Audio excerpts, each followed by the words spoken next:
Time now for the shocking stat of the week.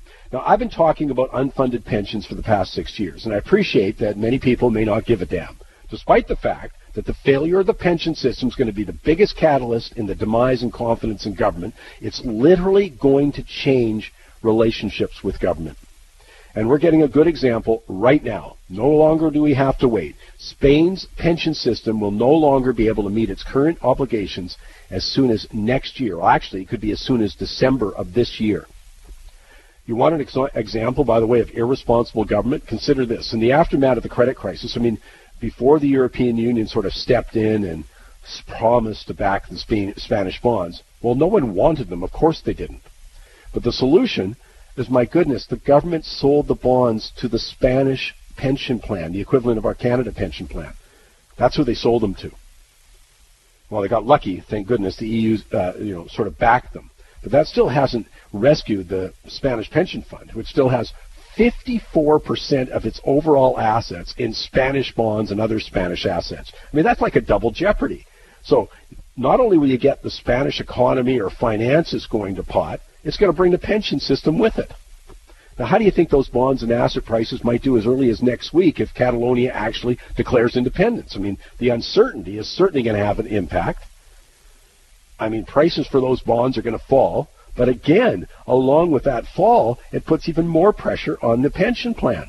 If you want to get paid, if you're lucky enough to belong to a workplace pension, or we're all who work in Canada members of the Canada pension, we need what they invest in to be successful.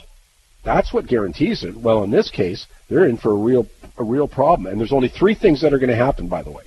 They'll either need a bailout, or major cutbacks to benefits for retirees, or maybe they push the age of eligibility to collect out further, so say from 65 into 67, 68, 69. But something is going to give. This is math.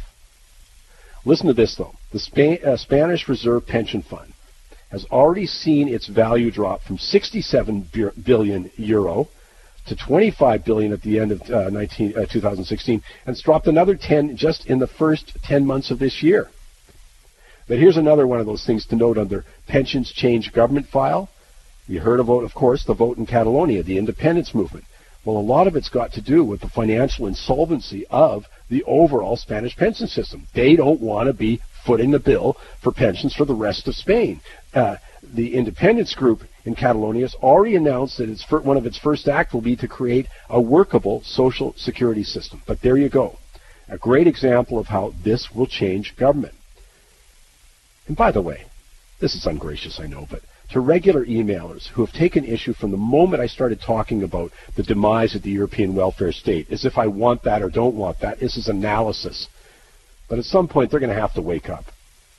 Interesting, though, in all the years I've done this, I have never had someone who wrote sort of a nasty email to me ever come back and show some integrity and apologize. Well, I'm not going to hold my breath for that. But in the meantime, this is a great example of the pressure that's pulling the European Union apart, that again originates with pensions in this case, and producing at least part of the reason for the independence movement.